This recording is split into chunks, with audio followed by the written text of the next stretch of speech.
En linguistique, c'est un principe que j'ai établi, qui s'appelle, c'est une loi que j'ai établie, une déclaration, on peut dire, c'est que pour la langue idéale, la langue première, la langue matricielle, je ne vais pas dire que ça soit la première langue, mais la langue qui a été établie par le processus de la création, un processus tardif d'ailleurs, eh bien, il y a les consonnes et les voyelles. En fait, les langues sémitiques séparent clairement les consonnes et les voyelles, puisqu'ils ne marquent pas à l'écrit les voyelles. Et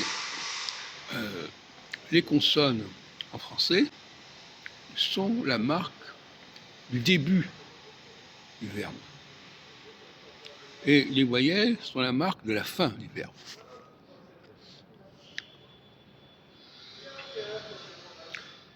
Par exemple, si je dis je n'ai pas pu, je n'ai pas pu, je n'ai pas voulu, je n'ai, c'est des consonnes,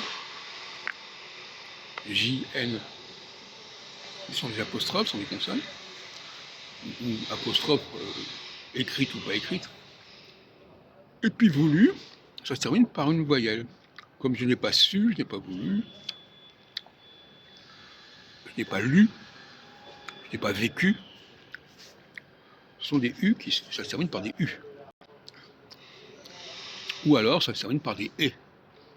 J'ai mangé, j'ai parlé, etc. C'est une règle fondamentale. Les langues qui à l'oral ne respectent pas ce principe sont des langues corrompues. L'anglais, par exemple, a emprunté au français la forme ED et il prononce le D. Or, en français, le ED, les formes ET, par exemple, j'ai écrit ET, parler, on ne prononce pas la consonne finale. On ne prononce pas la consonne finale parce que le principe, c'est de ne pas laisser les consonnes à la fin des mots, au niveau oral. Donc là, il y a un problème. Concernant les langues latines, il faudrait revenir un peu plus là-dessus. On dit acabado, hablado. Donc effectivement, il y a un... mais en revanche, elle ne respecte absolument pas le principe des consonnes en début de mot. Elles disent yo no puedo, et moi, nous on dit je ne peux. Yo no, il n'y a pas de consonne. Ça libère pas ça ne met pas l'accent sur les consonnes.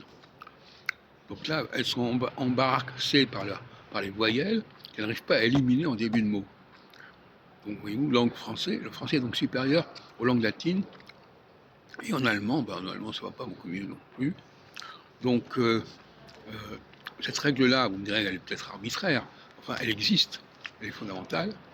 C'est dans la construction du verbe que l'on marque le différentiel entre les consonnes qu'il faut faire apparaître en début et les voyelles qu'il faut faire apparaître à la fin.